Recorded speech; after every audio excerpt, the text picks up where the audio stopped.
Risa menatap cermin retak di dinding warung, berbisik. Kali ini, Ibu, kami datang bukan untuk meminta, tapi untuk mengambil kembali. Langit sore itu seperti luka yang enggan sembuh. Kelabu, basah, dan berat. Aku, Risa, duduk di bangku kayu reyot di depan warung nasi yang hanya cukup menampung 3 meja, 2 kompor, dan 1 lemari, es butut berlapis embun palsu. Dindingnya berlubang di sana-sini, ditambal koran lama yang berita utamanya sudah menguning. Pendiri Bima Group meninggal dunia dalam kondisi misterius. Di bawah tenda terpal yang bergetar ditiup angin kencang, asap dari penggorengan ikan asin menusuk mata. Tapi aku tak peduli. Yang kutunggu bukan aroma makanan, melainkan langkah kaki suamiku, Dimas, yang setiap hari pulang dengan punggung bungkuk, tas karung tergantung di bahu, dan aroma sampah yang tak bisa hilang meski sudah mandi 3 kali. Ia muncul tepat saat hujan mulai rintik. Rambutnya basah, kaos lusuhnya menempel di tubuh kurus yang dulu pernah gagah di foto kelulusan SMA-nya. Foto yang kusimpan rapat di bawah kasur, bersama sertifikat tanah milik almarhum ayahnya, yang kini entah di mana. Ia tersenyum padaku, lelah tapi hangat, lalu duduk di sebelahku tanpa berkata apa-apa. Hanya tangannya yang perlahan menyentuh punggungku, seperti ingin mengatakan, "Aku masih di sini, kita masih utuh." Dari kantong celananya yang compang-camping, ia mengeluarkan 2 butir telur rebus, hasil tukar dari botol plastik bekas. "Untuk besok," katanya pelan. Aku mengangguk, menahan air mata yang tiba-tiba hangat. Kami tak pernah menangis di depan satu sama lain. Bukan karena kuat, tapi karena kami tahu, air mata adalah kemewahan yang tak bisa kami beli. Tiba-tiba, bunyi motor ngebul menghentikan keheningan kami. Bu Surti, tetangga sebelah warung, turun sambil memegang handphonenya. "Risa, kamu tahu nggak? Nyonya Karina bikin pesta gede di Senayan. Katanya buat launching perusahaan barunya, Karina Holdings." Aku pura-pura sibuk mengaduk nasi di wajan, tapi tanganku bergetar. Katanya undang semua pengusaha, duta besar, sama artis-artis ternama. Ada red carpet, chandelier segede mobil, dan... Suaranya berhenti sejenak, lalu berbisik. Katanya dia pasang spanduk besar di depan pintu. "Orang miskin dilarang masuk." Katanya itu sindiran buat kalian berdua. Dimas tak bereaksi. Ia hanya menatap jauh ke arah jalan raya. Matanya seperti menembus waktu, ke masa ketika rumah megah di Menteng masih menjadi rumahnya. Ketika ia masih dipanggil Tuan Muda Bima, bukan si pemulung anak tiri. Malam itu, setelah warung tutup dan lampu temaram berkedip-kedip seperti napas yang tersisa, aku duduk di depan cermin retak yang menempel di dinding kamar sempit kami. Wajahku pucat, rambut diikat asal, dan bajuku, kebaya lusuh yang sudah kucuci ratusan kali, berbau asap dan letih. Tapi di balik kelelahan itu, ada sesuatu yang menyala. Perlahan, kusisir rambutku. Kusentuh bekas luka di pipi kiriku, bekas tamparan Nyonya Karina saat ia mengusir kami dari rumah warisan. Dan untuk pertama kalinya dalam 7 tahun, aku tersenyum. "Kali ini, Ibu," bisikku pada bayangan di cermin, suaraku tajam seperti pisau yang baru diasah. "Kami datang bukan untuk meminta, tapi untuk mengambil kembali." Di luar, hujan turun semakin deras. Tapi di dalam dada ini, api yang selama ini kusimpan diam-diam, akhirnya mulai membara. Dan rencana kami, yang disusun dalam diam, dalam lapar, dalam pelukan tengah malam, akan segera menyala seperti kembang api di langit Jakarta. Cuman bedanya, kembang api itu tak akan indah. Ia akan menghanguskan. Jakarta Selatan tidak pernah tidur, ia hanya berkedip. Di balik tirai gedung-gedung tinggi yang berkilauan di antara deru Rolls-Royce dan bisikan para pengusaha di lounge eksklusif, ada satu apartemen yang tak terdaftar dimanapun. Unit 11B di Menara Arjuna, sebuah hunian sewaan mewah yang tak pernah muncul di iklan properti atau aplikasi online. Hanya 3 orang yang tahu keberadaannya. Dan malam ini, aku, Risa, melangkah masuk ke sana dengan kunci digital yang berdetak pelan seperti jantung yang baru dibangkitkan. Lampu menyala otomatis begitu pintu terbuka. Bukan lampu neon warung nasi yang berkedip-kedip, tapi cahaya keemasan dari lampu gantung kristal yang memantul di lantai marmer Italia.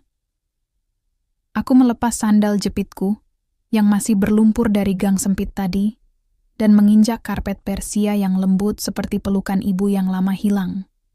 Di ruang tamu, Dimas sudah duduk di sofa kulit putih, rambutnya masih basah, tapi kini mengenakan kemeja linen putih yang rapi. Di meja kaca di depannya, tersebar dokumen, peta, dan laptop terbuka dengan layar penuh grafik keuangan. "Kau datang tepat waktu," katanya tanpa menoleh. Suaranya berbeda di sini, lebih dalam, lebih tenang, seperti suara seorang pewaris yang akhirnya kembali ke tahtanya. Aku berjalan perlahan, menyentuh permukaan meja marmer yang dingin. Karina mengadakan pestanya minggu depan. Di gedung baru, Karina Holdings. Dia pasang spanduk, orang miskin dilarang masuk. Dimas akhirnya menatapku. Matanya tak lagi lelah. Mereka tajam, hitam, dan penuh perhitungan. Bagus, biarkan dia merasa menang. Kemenangannya adalah lubang kuburnya sendiri. Di dinding, sebuah lukisan besar menutupi brankas tersembunyi. Lukisan itu menggambarkan Tuan Bima, ayah Dimas, sedang memeluk seorang anak kecil yang tak lain adalah Dimas kecil. Di bawahnya, tertulis kutipan. "Harta yang paling berharga bukanlah emas, tapi waktu yang digunakan untuk membuktikan kebenaran."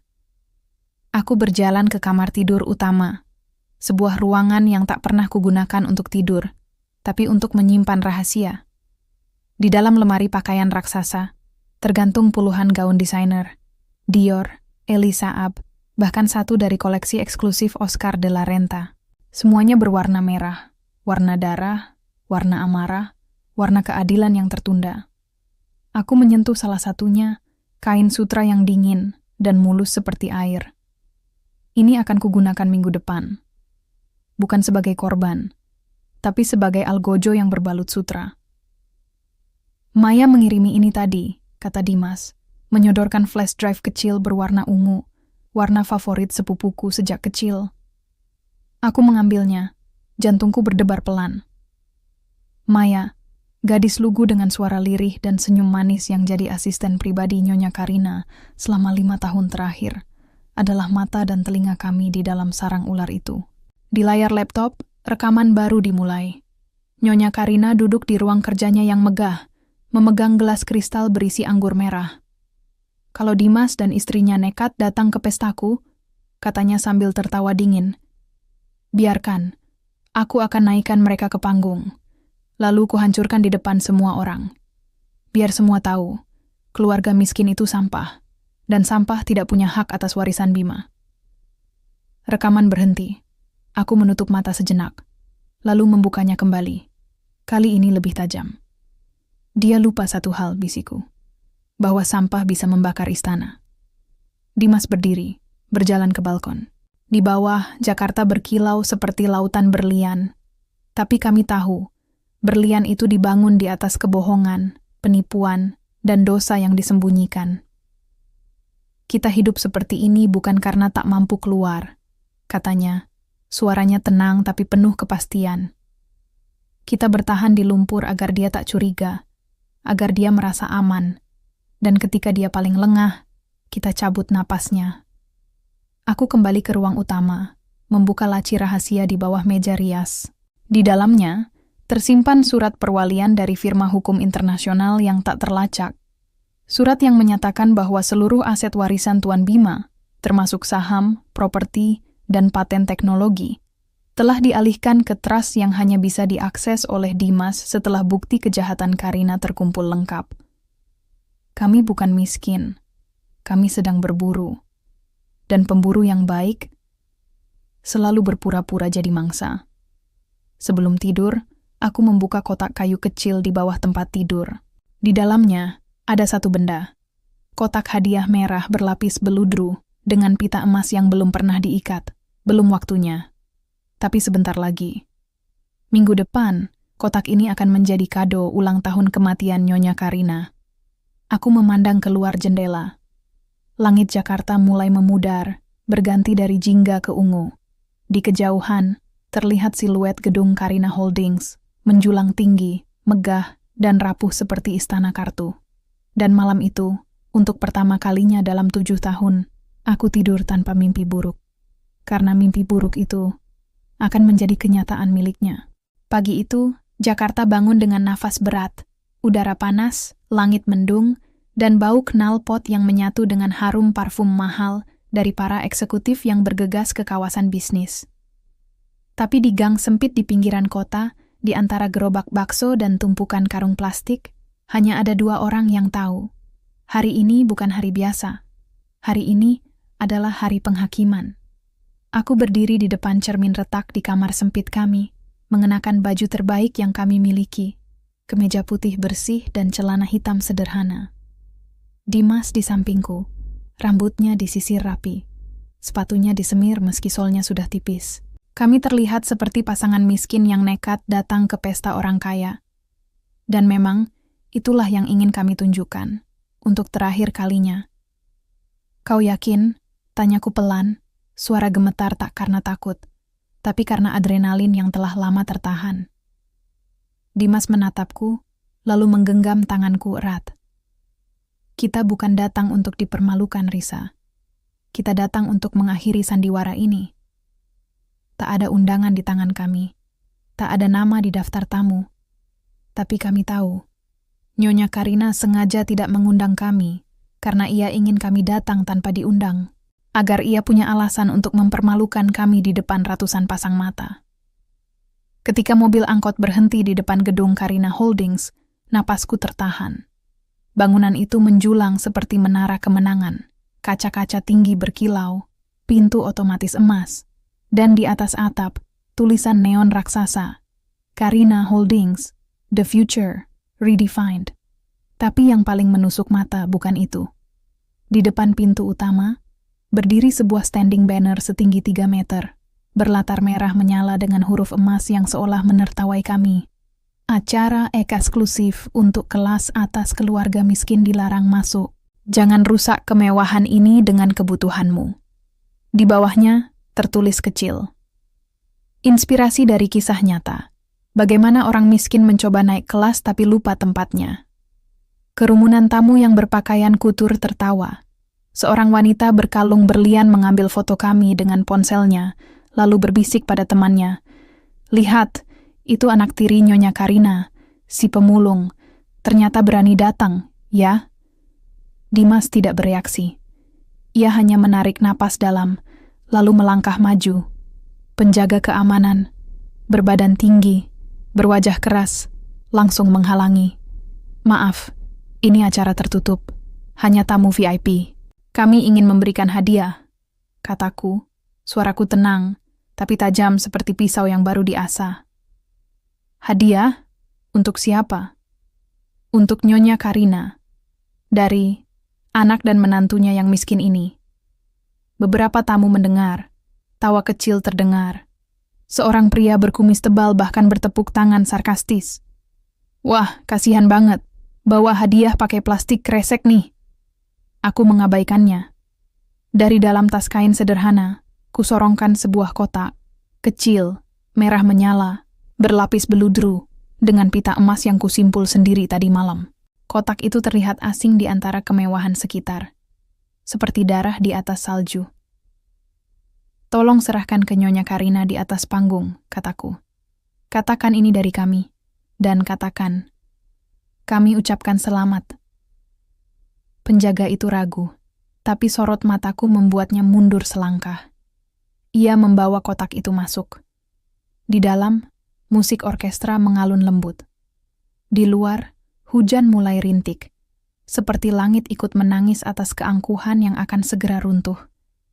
Kami tidak diizinkan masuk, tapi kami tak perlu masuk, karena hadiah itu bukan untuk dia nikmati, tapi untuk dia hancurkan dengan tangannya sendiri. Kami duduk di bangku taman di seberang jalan, memandangi gedung megah itu. Di balik kaca, terlihat Nyonya Karina naik ke panggung. Gaunnya merah pekat, berlian di lehernya berkilauan, rambutnya disanggul sempurna. Ia tersenyum puas, menatap para tamu, para investor, duta besar, selebriti, seperti seorang ratu yang baru dinobatkan. Lalu, MC memanggil namanya. Dan sekarang, Nyonya Karina menerima hadiah istimewa dari keluarga yang tak diundang. Tepuk tangan gemuruh. Tawa. Sorotan kamera mengarah pada tangannya yang gemulai membuka kotak merah itu. Aku menutup mata sejenak. Selamat menikmati, Ibu. Di sebelahku, Dimas berbisik pelan. Ini bukan akhir dari pesta, Risa. Ini awal dari pemakamannya. Dan di dalam gedung itu, ketika dokumen hukum dan flash drive terjatuh ke lantai marmer, senyum Nyonya Karina mulai retak, seperti kaca yang tak tahan pada kebenaran. Undangan itu memang beracun, tapi racunnya bukan untuk kami. Di dalam ballroom Karina Holdings, udara dingin ASI berpadu dengan aroma parfum mahal dan anggur Prancis yang menua puluhan tahun. Ratusan tamu berpakaian couture duduk di kursi mewah berlapis sutra, menatap panggung dengan senyum puas. Mereka datang bukan hanya untuk merayakan, tapi untuk menyaksikan kelahiran seorang ratu bisnis baru. Nyonya Karina berdiri di tengah panggung, cahaya sorot mengelilingnya seperti aura suci. Ia mengangkat kotak merah itu dengan ujung jari yang berlapis cincin berlian, seolah menyentuh sesuatu yang menjijikkan. Senyumnya melengkung, dingin, sombong, penuh kemenangan. Hadiah dari anak dan menantuku yang miskin. Katanya ke mikrofon, suaranya menggema di seluruh ruangan. Tawa kecil pecah di antara tamu. Seorang pengusaha asing bahkan berkata, mungkin isinya beras atau ikan asin. Karina tertawa riang, lalu perlahan membuka kotak itu. Detik itu, waktu seolah berhenti. Dokumen-dokumen tebal jatuh ke lantai marmer, berserakan seperti daun kering di musim gugur. Tapi yang membuat seluruh ruangan membeku bukan itu, melainkan flash drive kecil yang tergulung di antara kertas berkilau seperti batu nisan. Sebelum Karina sempat bereaksi, layar raksasa di belakang panggung, yang awalnya menampilkan logo Karina Holdings, tiba-tiba berubah. Video mulai diputar. Rekaman itu gelap, tapi jelas.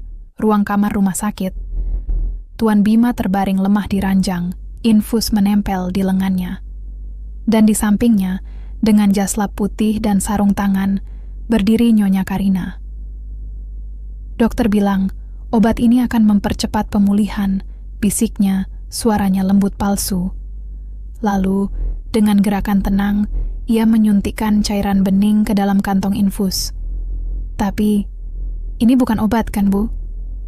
Suara perawat terdengar samar. Karina menoleh, matanya tajam. Ini adalah akhir dari masalah. Rekaman berlanjut. Transaksi gelap dengan notaris, penandatanganan dokumen palsu, bahkan percakapan dengan seorang aparat. Semua direkam dengan kualitas suara yang tak bisa disangkal. Di ruang itu, senyap. Tak ada tawa, tak ada tepuk tangan.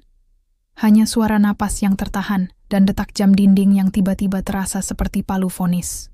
Karina berteriak, "Matikan itu! Siapa yang berani?" Tapi sistem suara sudah dikunci. Dari balik layar kontrol teknis, seorang perempuan muda melangkah keluar. Maya, asisten pribadi Karina yang selama ini dianggap penurut, lugu, dan tak berbahaya. Ia mengenakan blazer hitam sederhana, rambutnya disanggul rapi, matanya tajam seperti elang yang akhirnya melepas topeng. "Saya yang mengatur ini, Bu," katanya. Suaranya tenang tapi menusuk. "Saya sepupu Risa, dan saya sudah merekam semua kejahatanmu sejak hari pertama saya bekerja di sini, 7 tahun lalu." Karina terhuyung mundur, wajahnya pucat pasi. Kau pengkhianat." "Bukan pengkhianat," jawab Maya. "Saya hanya orang yang tak rela melihat pembunuh berjalan bebas di atas karpet merah."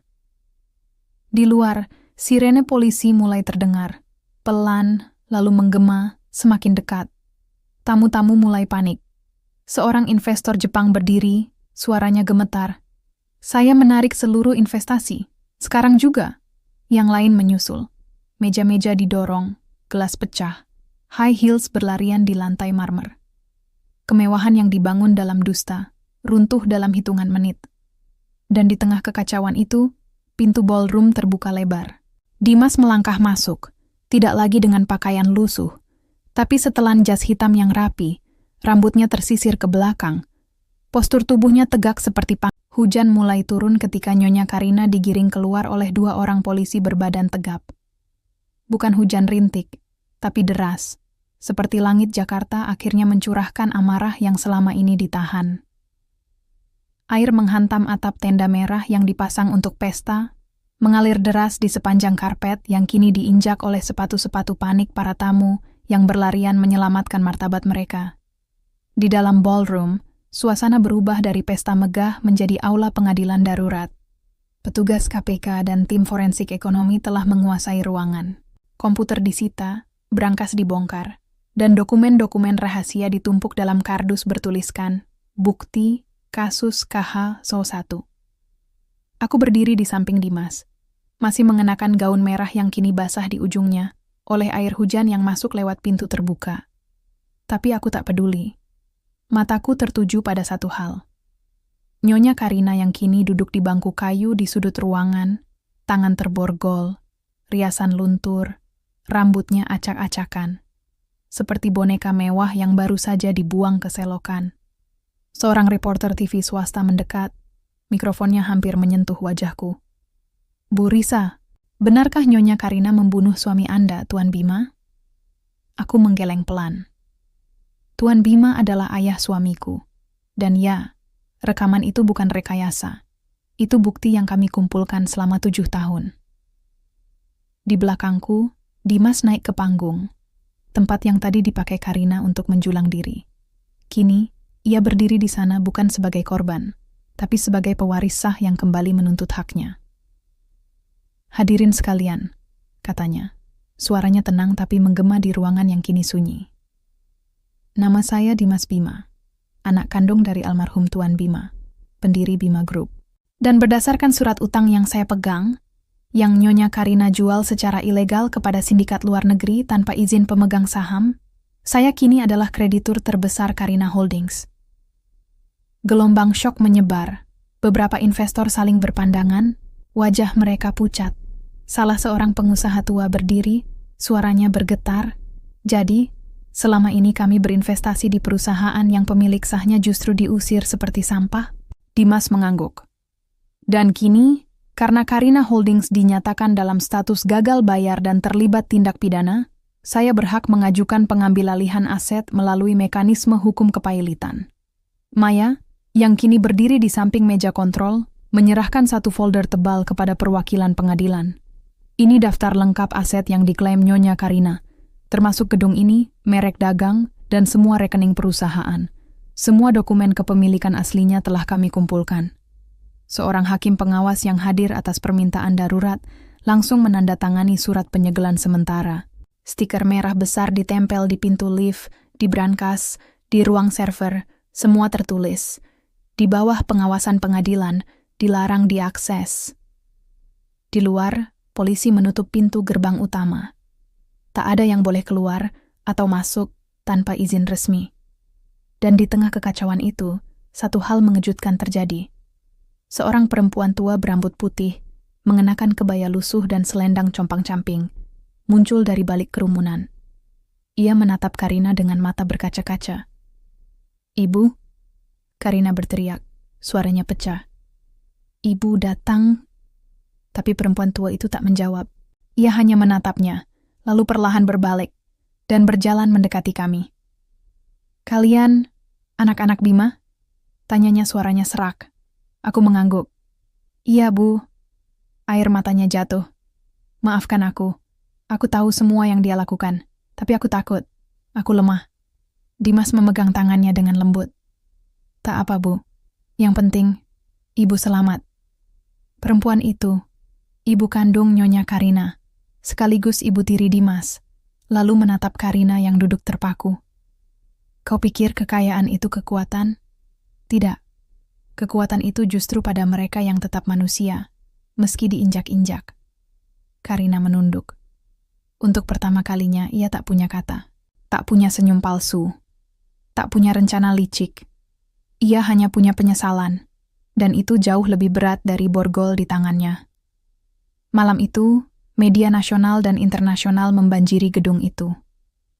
Tagar Nikah Keadilan untuk Bima menjadi trending nomor 1 di Twitter Indonesia. Video rekaman Karina menyuntik Tuan Bima ditonton jutaan kali. Investor asing menarik dana. Saham perusahaan yang bahkan belum resmi melantai, kolaps sebelum lahir. Dan di tengah badai itu, aku dan Dimas berdiri di balkon gedung, tempat yang dulu menjadi mimpi Karina sebagai simbol kejayaannya. Kita menang, bisikku. Dimas menggenggam tanganku. Belum selesai, Risa. Karena gedung ini, tanahnya bukan miliknya. Aku menatapnya heran. Besok, katanya, matanya berkilat seperti bintang di langit Jakarta, yang akhirnya bersih dari polusi dusta. Kita akan tunjukkan satu kebenaran terakhir yang akan membuatnya benar-benar jatuh ke dasar bumi. Dan malam itu, untuk pertama kalinya sejak lama, aku merasa keadilan bukan hanya soal hukuman, tapi soal mengembalikan apa yang selama ini dicuri sampai ke akar tanahnya.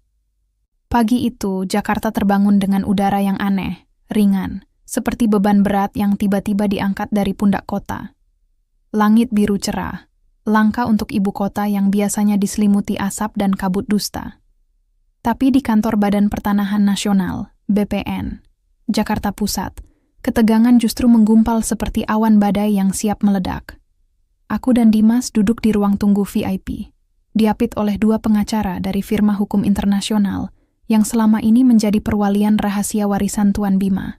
Di seberang meja, Nyonya Karina duduk sendirian, masih mengenakan baju tahanan sementara, rambut acak-acakan, wajahnya pucat, matanya merah. Ia tak lagi memakai perhiasan, tak ada berlian, tak ada mahkota. Hanya seorang perempuan yang kehilangan segalanya, kecuali kesombongannya yang tersisa seperti luka terbuka. Kau pikir kau menang? Geramnya tiba-tiba, suaranya parau.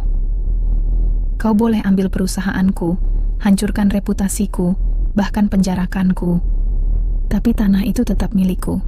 Gedung itu berdiri di atas sertifikat HM nomor 8842 atas nama Karina Wijaya. Dimas tak menjawab. Ia hanya tersenyum.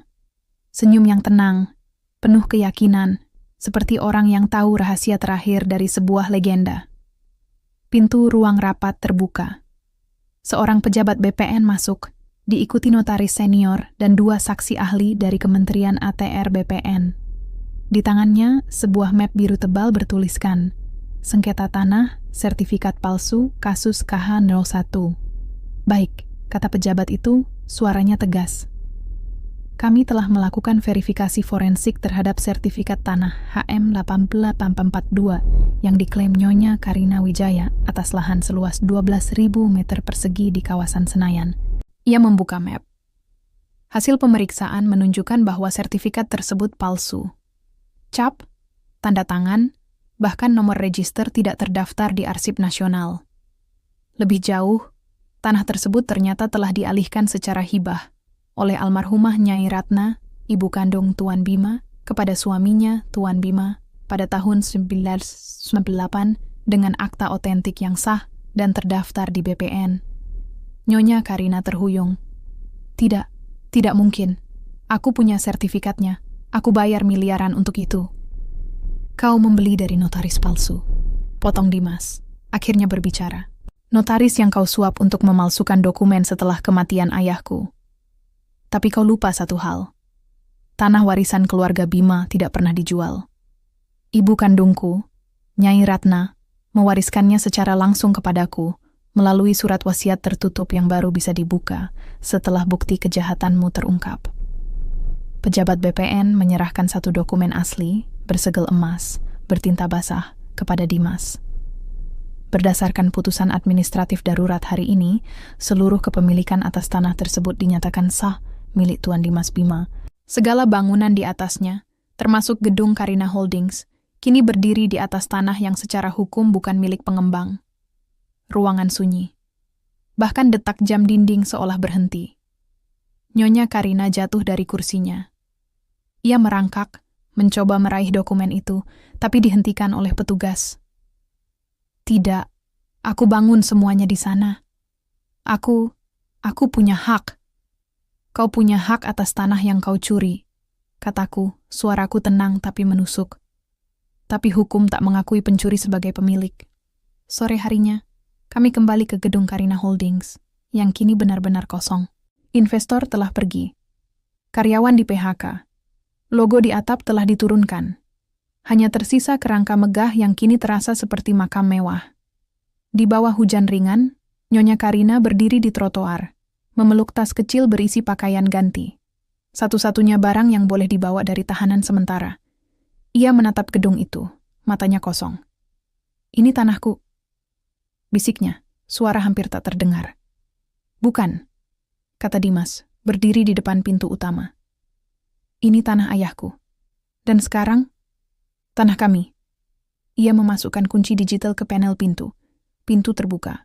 Di dalam, tim teknis sedang melepas semua logo, menghapus nama Karina dari setiap dinding, dan menyiapkan fondasi baru untuk Bima Group yang akan dibangun kembali, bukan di atas kebohongan, tapi di atas keadilan. Nyonya Karina berjalan perlahan menjauh, sepatu hak tingginya patah di tengah jalan. Ia tak memungutnya. Ia hanya berjalan, membungkuk, basah, sendirian. Dan di atas balkon gedung yang dulu ia banggakan sebagai mahkotanya, aku berdiri bersama Dimas, menatapnya pergi. Ia dulu mengusir kami dari rumah. Kini, ia diusir dari tanah yang bahkan tak pernah jadi miliknya. Di bawah hujan, ia menjadi gelandangan, di atas tanah warisan anak tirinya sendiri. Dan kali ini, tak ada yang akan membantunya berdiri.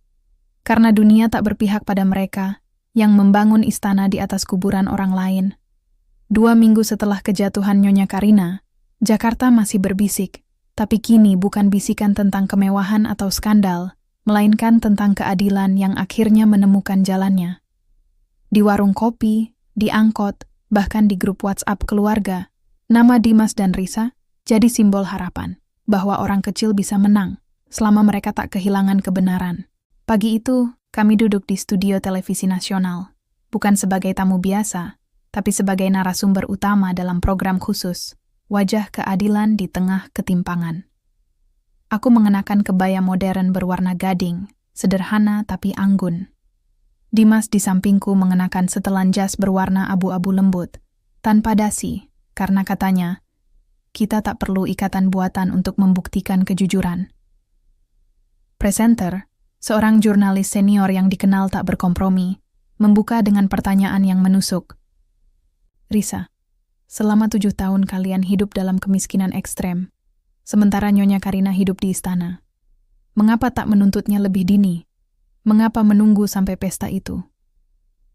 Aku menatap kamera, lalu penonton di rumah. Ibu-ibu yang menghidupi keluarga dengan jualan gorengan. Bapak-bapak yang pulang larut dengan tangan kapalan. Anak muda yang bekerja lembur demi bayar utang kuliah. Karena keadilan bukan soal cepat atau lambat, jawabku pelan. Tapi soal lengkap atau tidak, kami butuh bukti, bukan hanya amarah. Kami butuh kebenaran yang tak bisa dibantah, bukan hanya di pengadilan, tapi di hati rakyat. Dimas menambahkan, suaranya tenang namun tegas. Di Indonesia, banyak yang mengira kekayaan sama dengan kebenaran. Kami ingin tunjukkan, kemiskinan bukan aib dan kekayaan bukan jaminan moral. Nyonya Karina punya segalanya, uang, kekuasaan, pengaruh. Tapi ia kehilangan satu hal, rasa malu. Program itu disiarkan langsung. Dalam hitungan menit, media sosial meledak. Tagar Aniasa dari Warung Keadilan muncul. Seorang netizen menulis, mereka hidup di gang sempit, tapi hatinya seluas Indonesia. Di akhir sesi, presenter mengumumkan sesuatu yang membuat kami terkejut. Hari ini, Bima Group secara resmi mengumumkan pendirian Bima Foundation, lembaga sosial yang akan membantu korban penipuan warisan, kekerasan ekonomi, dan keluarga yang diusir dari haknya. Dan yang menarik, kantor pusatnya akan berada di gedung bekas Karina Holdings. Tepuk tangan menggema. Tapi di antara sorotan kamera dan sorak-sorai penonton, ponselku bergetar. Sebuah pesan masuk dari nomor tak dikenal.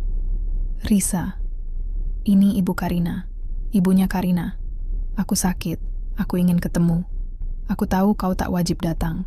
Tapi, aku ingin minta maaf sebelum pergi. Aku menatap Dimas. Ia membaca pesan itu dari layar ponselku. Matanya tak marah, tak benci, hanya sedih. Kita datang, katanya. Kenapa? Setelah semua yang dia diamkan. Karena dia ibu. Dan ibu yang menyesal. Layak didengar, meski tak layak dimaafkan. Sore itu, kami pergi ke rumah sakit kelas menengah di kawasan Cempaka Putih, jauh dari kemewahan yang dulu dihuni keluarga Karina. Di kamar 214, seorang perempuan tua terbaring lemah, kulitnya pucat, selang infus menempel di lengannya yang kurus. Ibunya. Ia menangis begitu melihat kami masuk. Maafkan aku. Bisiknya, suaranya hampir tak terdengar. Aku tahu dia membunuh suamimu, tapi aku takut. Aku tak punya keberanian seperti kalian. Aku duduk di samping ranjangnya, tak memeluk, tak marah, hanya diam. Lalu pelan-pelan, aku menggenggam tangannya yang keriput. Kami datang bukan untuk menghakimi ibu, kataku, tapi agar ibu tahu, kebenaran itu akhirnya menang. Dan itu, mungkin satu-satunya kedamaian yang bisa ibu bawa pergi. Ia menangis lebih kencang. Dimas berdiri di dekat jendela, menatap langit senja. Sebelum pergi, suster memberiku amplop coklat. Ini pesan terakhir dari Tuan Bima. Disimpan di brankas keluarga. Ibu Karina baru berani serahkan setelah kalian datang. Di dalamnya, surat wasiat lama, dibubuhi cap basah dan tanda tangan asli. Dan di bagian bawah tertulis, jika suatu hari keadilan datang, bangunlah Akademi Cahaya. Untuk anak-anak yang tak punya suara. Karena di sanalah cinta sejati ayahmu akan hidup selamanya. Kami saling berpandangan. Akademi Cahaya. Tempat pertama kali aku dan Dimas bertemu. Saat aku jadi relawan mengajar, dan ia datang menyamar sebagai donatur misterius. Dan kini, tempat itu akan menjadi pusat dari semua yang kami perjuangkan. Bukan balas dendam, tapi harapan. Di luar rumah sakit, matahari terbenam perlahan. Dan untuk pertama kalinya aku merasa, rekonsiliasi bukan tentang melupakan luka, tapi tentang memilih untuk tidak mewariskannya pada generasi berikutnya. Hujan gerimis menyapu halaman Akademi Cahaya, sebuah gedung tua bergaya kolonial Belanda yang dulu nyaris dijual paksa oleh Nyonya Karina, tapi diselamatkan oleh surat wasiat Tuan Bima yang disembunyikan di brankas keluarga. Kini, cat putihnya telah diperbarui, jendela-jendela kayunya diganti dengan kaca bening, dan di halaman depan, anak-anak berlarian sambil tertawa, membawa buku tulis dan tas dari kain perca. Di dalam ruang perpustakaan, yang dulu hanya berisi rak kosong dan debu, kini berdiri ratusan buku, papan tulis digital, dan lukisan murid-murid yang menggambarkan keluarga impian mereka. Di sudut paling tenang, aku duduk bersama Dimas, membaca surat wasiat itu untuk kesekian kalinya. Dia tahu, kata Dimas pelan. Jemarinya menyentuh tulisan tangan ayahnya. Ayah tahu Karina akan berkhianat, tapi ia tak ingin aku tumbuh dalam dendam. Jadi ia tinggalkan ini. Bukan sebagai senjata, tapi sebagai jembatan. Aku mengangguk. Di luar, suara anak-anak menyanyikan lagu daerah Jawa. Sederhana, polos, penuh cinta. Mereka tak tahu siapa Tuan Bima, tak tahu siapa Nyonya Karina. Tapi mereka tahu, di sini mereka aman. Di sini mereka punya masa depan. Tiba-tiba, Maya datang. Kini menjabat sebagai Direktur Operasional Bima Foundation. Ia tersenyum, rambutnya dikuncir rapi, wajahnya bersinar dengan keyakinan baru. Kabar dari penjara, katanya, menyerahkan tablet kecil. Karina minta ketemu kalian. Katanya, dia ingin mengajukan permohonan magang di akademi setelah bebas. Katanya ingin menebus dosa. Embun pagi masih menempel di daun-daun pohon mangga di halaman Akademi Cahaya ketika aku bangun. Udara segar, sunyi, dan damai, seakan dunia sengaja berhenti bernapas sejenak untuk memberi ruang pada kebahagiaan kecil yang selama ini kami tunda. Aku menatap perutku yang mulai membulat. Baru 3 bulan. Tapi sudah terasa hangat seperti ada matahari kecil yang tumbuh di dalam. Dokter bilang, bayi kami sehat, kuat, seperti ayahnya. Tapi ada satu hal yang belum kami selesaikan. Kita belum menikah, kataku pelan, saat Dimas duduk di sampingku di beranda, menyeruput kopi hitam tanpa gula. Kebiasaan yang tak pernah ia tinggalkan, meski kini hidup kami jauh dari kemiskinan. Ia tersenyum, lalu menggenggam tanganku. Aku tahu, dan aku minta maaf.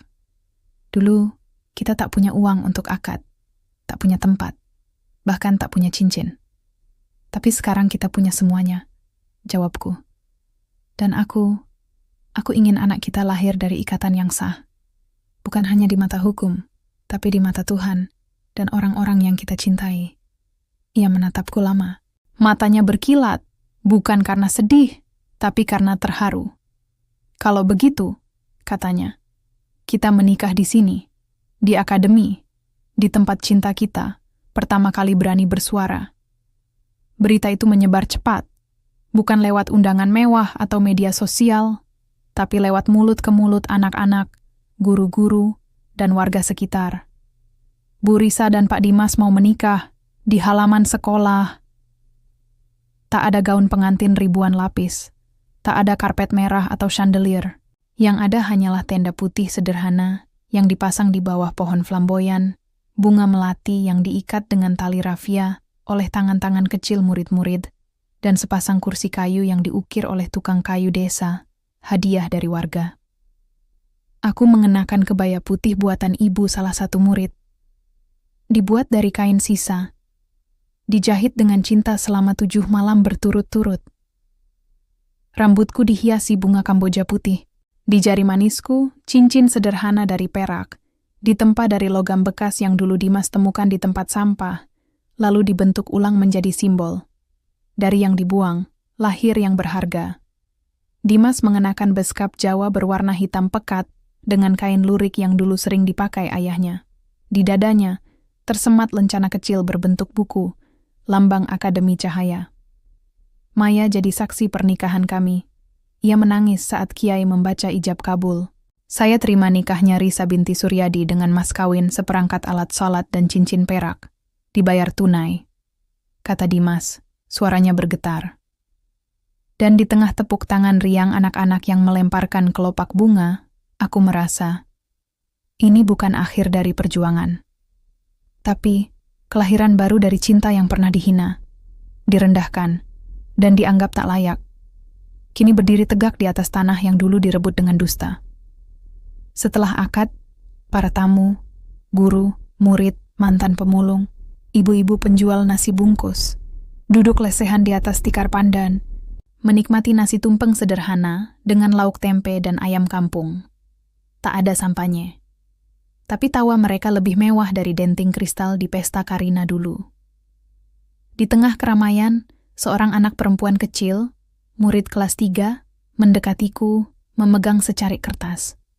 Bu Risa, ini surat buat bayi ibu. Aku membukanya. Di atas kertas bergambar hati, tertulis dengan huruf goyah. Semoga kamu jadi anak yang baik. Jangan lupa, ibumu dulu miskin tapi punya hati emas. Dan ayahmu, dia pahlawan diam-diam. Air mataku jatuh, tapi aku tersenyum. Malam itu, setelah semua tamu pulang dan tenda mulai dibongkar, aku dan Dimas duduk berdua di bawah pohon flamboyan. Langit penuh bintang, angin berhembus pelan. Kita tak perlu pesta mewah, katanya, memelukku dari belakang, tangannya menyentuh perutku. Karena hari ini, kita menikah di hati rakyat. Aku bersandar padanya. Dan besok, bisiknya, kita mulai bab baru. Bukan sebagai korban, bukan sebagai pemenang, tapi sebagai keluarga yang percaya. Cinta itu tak diukur dari dompet, tapi dari seberapa dalam ia berakar di tanah kebenaran. Di kejauhan, suara anak-anak yang masih bermain, terdengar samar, riang, polos, penuh harapan. Dan di tengah malam yang tenang itu, aku tahu, pernikahan kami bukan akhir dari cerita, tapi awal dari warisan yang tak bisa dicuri, karena ia tumbuh di hati, bukan di brankas. 1 tahun telah berlalu sejak pesta yang menghancurkan mahkota emas Nyonya Karina. Kini, gedung megah di Senayan tak lagi menyandang namanya. Di atas pintu utama, huruf-huruf besar berwarna perunggu bersinar tenang. Bima Group, integritas, inovasi, inklusi. Di dalam, suasana berubah total. Tak ada karpet merah yang menyombongkan kelas, tapi lantai kayu hangat yang menyambut semua. Dari investor asing hingga guru desa yang datang mengusulkan program beasiswa. Di lobi, mural besar menggambarkan Tuan Bima sedang menggandeng anak-anak dari berbagai suku di Indonesia dengan tulisan, "Kekayaan sejati adalah yang berbagi." Aku, Risa, kini menjabat sebagai Direktur Sosial Bima Foundation, mengandung anak kedua, seorang putri yang gerakannya lincah seperti angin. Dimas, sebagai CEO, tetap sederhana. Kaos lengan panjang, celana chino, dan sepatu kets yang sama sejak masa pemulung, hanya kini bersih, terawat, dan dipakai bukan karena tak mampu beli yang baru, tapi karena ia tak ingin lupa dari mana ia berasal. Pagi itu, aku membuka surat yang baru tiba dari Lembaga Pemasyarakatan Pondok Bambu. Amplopnya sederhana, tulisannya goyah, tapi jelas. Untuk Risa dan Dimas, aku tahu kalian mungkin tak menunggu surat ini. Tapi setelah 1 tahun di sini, aku akhirnya mengerti. Kehancuranku bukan karena kalian, tapi karena aku sendiri yang memilih nafsu daripada nurani. Aku mendaftar sebagai relawan di program literasi Bima Foundation. Aku tahu kalian mungkin tak mempercayaiku. Tapi biarkan aku mencoba. Aku tak minta dimaafkan. Aku hanya minta diberi kesempatan untuk membantu anak-anak yang mungkin tumbuh seperti kalian, kuat, sabar, dan tak terbeli oleh kebencian. Terima kasih telah tidak menjadikanku seperti diriku dulu. Karina. Aku menyerahkan surat itu pada Dimas. Ia membacanya perlahan, lalu menghela napas panjang, bukan napas dendam, tapi napas pengertian yang dalam. Kita beri dia kesempatan, katanya. Bukan karena ia layak, tapi karena kita telah memilih jalan yang lebih tinggi dari balas dendam.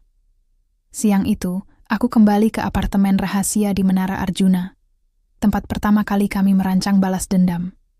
Kini, ruangan itu telah diubah menjadi museum keadilan kecil. Ruang edukasi untuk anak-anak tentang hak waris, keadilan sosial, dan keberanian moral. Di tengah ruangan terpajang kotak merah itu, kotak yang dulu menghancurkan Karina. Tapi kini, isinya berubah. Tak lagi dokumen hukum atau flash drive berisi rekaman kejahatan. Kini, di dalamnya tersimpan surat terima kasih dari keluarga korban penipuan warisan yang kini punya rumah kembali. Gambar tangan seorang anak. Terima kasih Bu Risa, karena aku bisa sekolah. Buku tabungan pertama dari program beasiswa Bima. Dan surat Karina yang baru kubaca tadi. Kotak itu tak pernah kosong, karena keadilan yang sejati tak berhenti pada hukuman. Ia terus berisi harapan. Malam itu, aku dan Dimas berdiri di balkon kantor Bima Group, menatap Jakarta yang berkilauan. Tapi kini cahayanya tak lagi menipu. Di bawah, alun-alun kecil yang kami bangun di depan gedung dipenuhi keluarga yang duduk bersama, anak-anak bermain, pedagang kaki lima menjual es cendol dengan senyum tulus. Kau ingat warung nasi kita dulu? Tanyaku. Dimas tersenyum. Aku masih menyimpan sendok kayunya di laci meja kerjaku, untuk mengingatkan kemewahan bisa hilang, tapi harga diri itu abadi. Aku memegang perutku yang membesar. Anak kita akan tumbuh di dunia yang berbeda. Ya, katanya matanya menatap jauh. Tapi kita akan pastikan ia tahu, kekuatan bukan dari apa yang kau miliki, tapi dari apa yang kau pilih untuk lindungi. Di kejauhan, suara azan maghrib berkumandang. Tenang, syahdu, menyatukan Jakarta yang dulu terbelah oleh kelas dan kepalsuan. Dan di tengah cahaya senja yang memeluk langit, aku tahu, cerita kami bukan tentang balas dendam, bukan tentang kekayaan yang kembali, tapi tentang kotak merah yang dulu berisi kehancuran, kini menjadi wadah bagi benih kebaikan yang terus tumbuh. Karena keadilan sejati tak pernah kosong. Ia selalu penuh dengan manusia yang berani memilih cinta, meski dunia memaksanya membenci.